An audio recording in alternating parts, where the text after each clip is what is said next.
La parole est à Monsieur Robert Terry. Monsieur le Président, Monsieur le ministre de l'Économie, des Finances et de la Relance, mes chers collègues, la plus grande entreprise de France souffre. Vous la connaissez, nous la connaissons tous. Ce sont nos artisans, nos commerçants, les PME, ainsi que certaines professions libérales qui sont au cœur du développement économique de nos territoires. Bien entendu, votre gouvernement a mis en place des dispositifs de soutien indispensables. Le chômage partiel, qui offre une bulle d'oxygène, mais qui ne peut rester que temporaire. Le prêt garanti par l'État, certes, mais comment faire pour le rembourser, compte tenu de l'arrêt partiel, voire total, des activités depuis le mois de mars? Je pense aussi au report de loyer pour quelques mois, mais quid de ceux qui remboursent des crédits? Les charges de fonctionnement, elles, ne sont pas reportées, bien sûr. Pas de report et aucune annulation, même partielle, des taxes foncières pour la période où l'activité a cessé. Sans activité, les pertes d'exploitation sont telles que de nombreuses TPE seront incapables de rembourser loyers, emprunts cumulés et charges même après leur report pour certaines. Elles sont étranglées par ce mur de dette qui grossit de jour en jour. Avec les députés Les Républicains, nous demandons depuis des mois des annulations de charges beaucoup plus massives pour les TPE et les PME.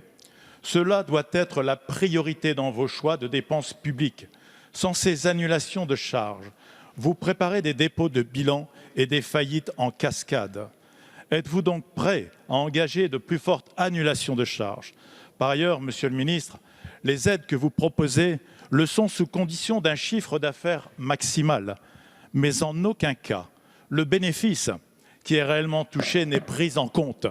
C'est une importance capitale, Monsieur le ministre. Pour le bien de ces acteurs, pouvez-vous revenir sur ce critère et au lieu du chiffre d'affaires, prendre en référence le bénéfice réalisé? La parole est à Monsieur Alain Griset, ministre délégué chargé des petites et moyennes entreprises.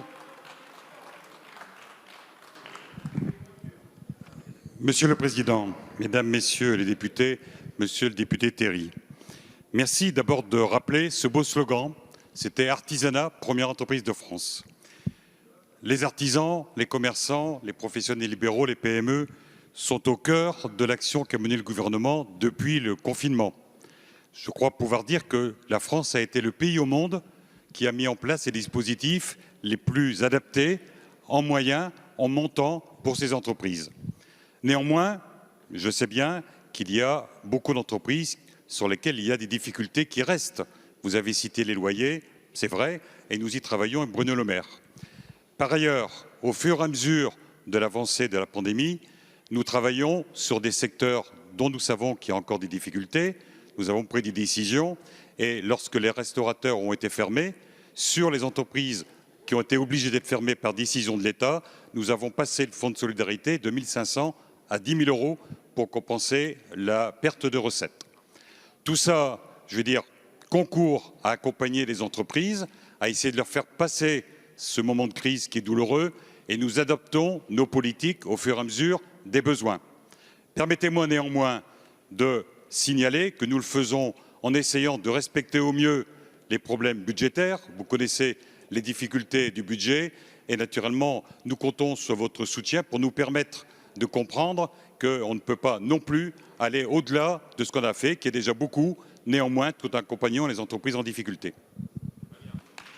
Merci, Monsieur le ministre. La séance